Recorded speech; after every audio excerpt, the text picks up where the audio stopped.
রাধে রাধে বন্ধুরা, শুভরাত্রি। আজকে তোমাদের একটা সুন্দর গল্প শোনাবো। আমরা তো আমাদের বাড়িতে বা তোমরা সবার বাড়িতে আমরা গোপাল সেবা বা কৃষ্ণ সেবা দিয়ে থাকি। আমরা কৃষ্ণকে সুন্দরভাবে বা গোপালকে সুন্দরভাবে সাজাতে ভালোবাসি। আমরা ময়ূরের পাখা দিয়ে কৃষ্ণের মুকুট বানিয়ে পরাই, হাতে মোহনবাসী দিই, যুগল চরণে সুন্দরভাবে নুপুর পরিয়ে সুসজ্জিতভাবে রাখি। ভালো লাগে আমাদের এটা করতে, সাজাতে সুন্দর ভালো লাগে। তো আমরা কিন্তু একটা কথা জানি না যে শ্রীকৃষ্ণের চরণে নুপুর একটা ছোটো আর একটা বড় কেন। হয়তো তোমরা জানো কিনা আমি জানি না। তো আজকে সেই কাহিনীটাই আজকে তোমাদের কাছে বলবো। পুরাণে আছে যে বিষ্ণুর অবতার রূপে শ্রীরামচন্দ্র ধরুণীর পাপ নাশ করতে অবতীর্ণ হয়েছিলেন। আর এদিকে শ্রীরামচন্দ্র দুষ্ট রাবণ সীতাকে হরণ করলো, এই দুঃখে শ্রীরামচন্দ্র একদম ভেঙে পড়লেন। শ্রী রামচন্দ্র তার রামধনুকটা মাটিতে পুঁতে রেখে শুধু কাঁদছেন, অনবরত তার চোখ দিয়ে জল বেয়ে পড়ছে, কিন্তু জলের সঙ্গে রক্ত মিশে বয়ে যাচ্ছে। রামচন্দ্রের সঙ্গে লক্ষ্মণও ছিলেন। তখন লক্ষ্মণ বলল, দাদা আপনি কি দেখতে পাচ্ছেন যে আপনি এত কাঁদছেন কেন? আর আপনি দেখতে পাচ্ছেন আপনার চোখের জল ভেসে যাচ্ছে, আর চোখের জলের সঙ্গে রক্ত ভেসে যাচ্ছে। তখন রামচন্দ্র নিচের দিকে তাকালো, দেখলো তো ঠিকই তো, ধনুকের নিচে দিয়ে রক্ত আর চোখের জলে বেশি একদম নদী তৈরি, নদী হয়ে গেছে, এত রক্ত যাচ্ছে আর এত চোখের জল যাচ্ছে।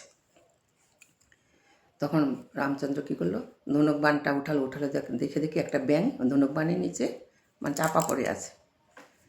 তখন রামচন্দ্র ব্যাঙকে জিজ্ঞেস করলো যে তোমার এই অবস্থার জন্য তো আমি দায়ী। তুমি তো আমাকে বলতে পারতে বা আমাকে অভিযোগ করতে পারতে আমাকে যে আমি কেন তোমার উপরে ধনুক বাণটা রেখেছি।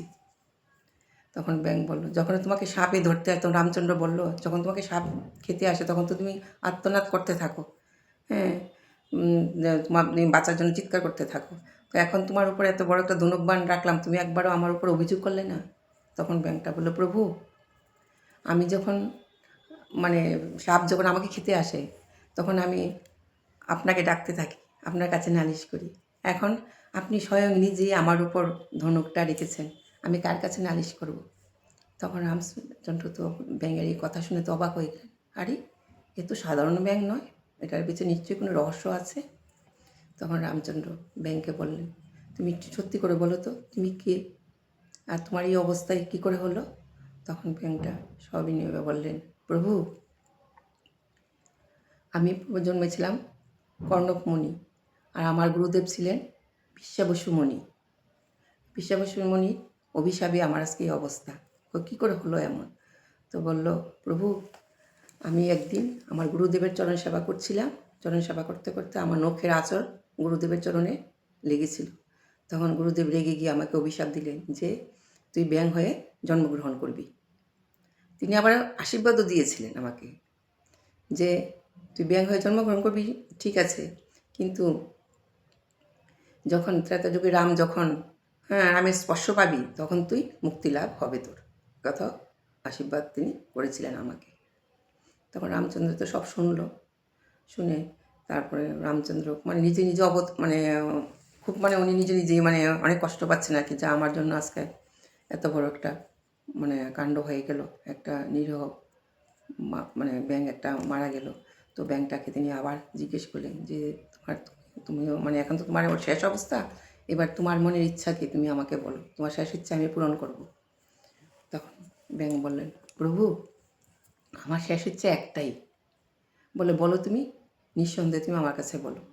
তখন ব্যাঙটা বলল, প্রভু আমার গুরুদেব বিশ্বাবসু মুনি যখন আপনি দাপরেতে শ্রীকৃষ্ণ রূপ ধরে আসবেন তখন আপনার যুগল চরণের জন্য আমার গুরুদেবে স্থান পায়।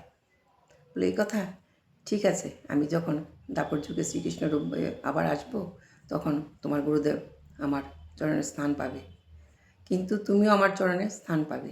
তুমি আমার ডান পায়ে স্থান পাবে আর তোমার গুরুদেব আমার বাঁ পায়ে স্থান পাবে।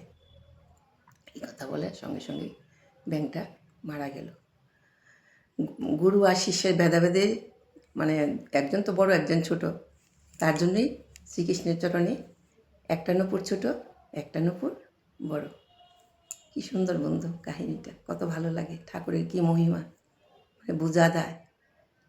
এই বলে আজকে রাখছি বন্ধুরা। এখন বুঝতে পেরেছো যে একটা নূপুর ছোটো একটা নূপুর বড় কেন। একটা নূপুর হলো বিশ্ববাসী মনু, মানে বিশ্ববাসী মনু শ্রীকৃষ্ণের চরণে স্থান পেয়েছে একটা নূপুর হয়ে, আর একটা হলো কর্ণমুনি স্থান পেয়েছে আর একটা নূপুর হয়ে। তাহলে এখানে গুরু আর শিষ্য, তো গুরু তো বড়, তার জন্য একটা নূপুর বড়, আর শিষ্য তো ছোটো, তার জন্য একটা নূপুর ছোটো। বুঝতে পেরেছো বন্ধুরা?